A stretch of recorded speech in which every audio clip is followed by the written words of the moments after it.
Bildiğiniz gibi yanı başımızda Suriye'de 22 ayını dolduran bir dram yaşanmaktadır. Tunus'ta Muhammed Bouazizi'nin yaktığı isyan ateşi önce Tunus'ta, ardından Mısır ve Libya'da, şu anda da Suriye'de tam bir özgürlük meşalesine, diktatörlerinden kurtulma imkanına dönüşmüştür.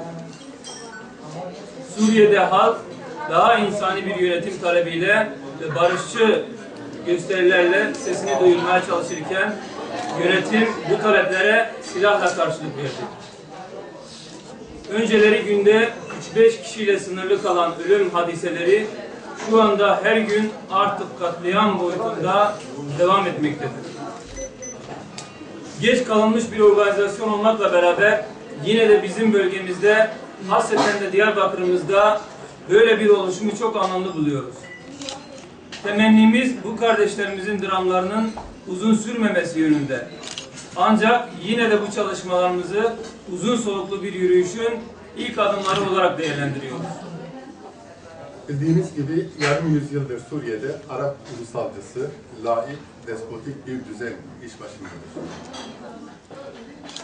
Dün Hama katliamına gözlerini yuman dünya, bugün de sistematik bir biçimde Suriye halkının katledilmesini seyretmektedir. Emperyal projeler çerçevesinde çizilen, zihin dünyamızda da, gönül dünyamızda da hiçbir karşılığı olmayan, suni sınırlarla birbirimizden ayrılmış olsak da bu insanlar bizim kardeşlerimiz.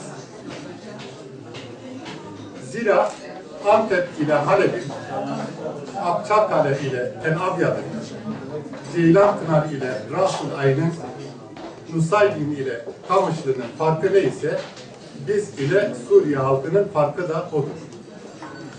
Bu girişimi oluşturan sivil toplum kuruluşları olarak zulüm kimden gelirse gelsin, zulmün karşısında olmayı, mazlumun yanında yer almayı İslami ve insani bir vecibe olarak görüyoruz.